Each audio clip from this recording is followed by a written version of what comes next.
There's a long and lengthy tradition of the Holy Prophet, peace and blessings of Allah be upon him, where he's expounded upon the merits and excellencies and blessings that one attains in sitting in religious gatherings. The Holy Prophet, peace and blessings of Allah be upon him, related that those gatherings where religious matters are discussed, the wings of the angels shade that gathering. In other words, those gatherings are full of blessings. As far as I can remember, first ever time I took part was my local gathered, and walking up to the actual podium was quite nerve-wracking, and seeing a lot of people sitting there, all eyes on you and listening to you, and that moment you just don't want to make a mistake. But once you start to gain that confidence straight away. You see your brothers nodding and looking at you and kind of listening to you, that's the motivation as well. That gives you, gets you going through the whole competition. So yeah, it's a very good experience.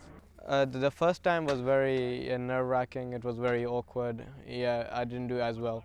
But then slowly over time, it became like natural. It just becomes like a natural feeling. It doesn't feel really alien anymore. Just. The Holy Prophet, peace and blessings of Allah be upon him, has even gone so far to say that even a person who passes by those gatherings, and maybe he is not a religious person, he's not pious, but if those good words just enter his ears, then on the day of judgment, God Almighty shall also forgive him.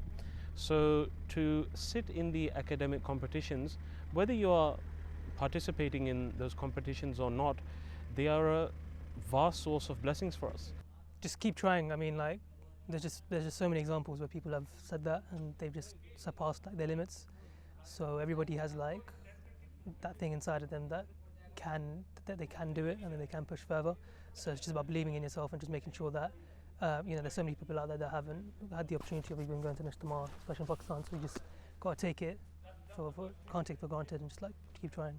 And another part of participating in these academic competitions or listening to them is that we become courageous, and we also gain confidence in relating the Islamic teachings to other people. Even within our homes, when we speak to our families, when we speak to our children, this is a very blessed way that we can also convey the teachings of Islam to them. And then of course there's the aspect of research, there's the aspect of preparation. These are all very, very good things in helping us to mature in character.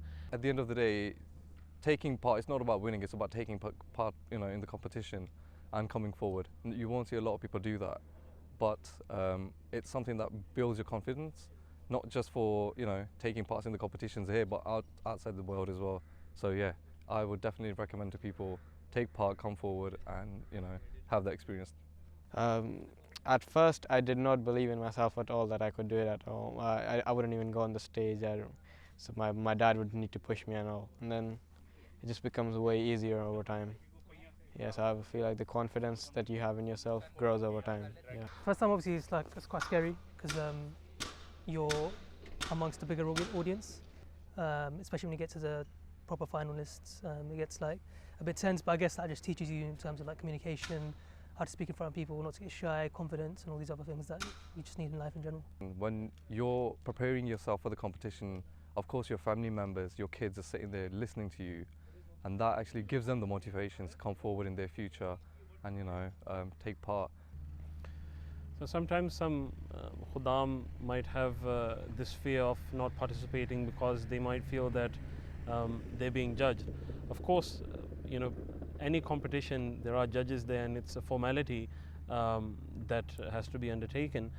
But definitely all Khuddam brothers should remember, when we listen to the Holy Quran, whatever is being recited, when we listen to the nazms, the poems of Hazrat Masih Maud and his Khulafa, when we listen to the speeches, those are all good words that are entering our ears, and fundamentally it's those things that we want to take back home. But again, no khadim should ever be fearful. Rather, you will always see that the khadim on your left or your right, they are sometimes fearful, they are sometimes excited about what the outcome is. So this is normal in such an environment, but always remember that there will be a smile awaiting you when you've participated in those competitions. I'm still scared of taking part.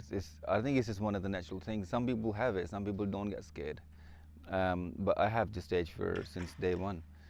But I think what I've seen is it takes maybe the first share or the first few minutes, you actually really get nervous, and then after that you kind of get used to it. And I think you got to keep in the mind that all of the people that are watching us, they're your Ahmadi brothers. It's not like strangers, complete strangers. They're your Ahmadi brothers, they're your friends, and your uncle, your dad, your family members seeing you. It's nothing to be scared of.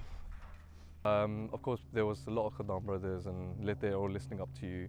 They don't actually sit there to laugh at you. They're actually there to get inspired from you. As they see you taking part, that gives them a little push to come forward and participate in the competitions. Yeah, no, 100% without doubt. I mean, me personally, I'd say I was really shy before coming to these competitions. I would never even when it comes to teamwork, even at school, never used to speak. But now, obviously, in the professional working world and stuff, it just helps a lot when you've been through these events and you can actually communicate with people.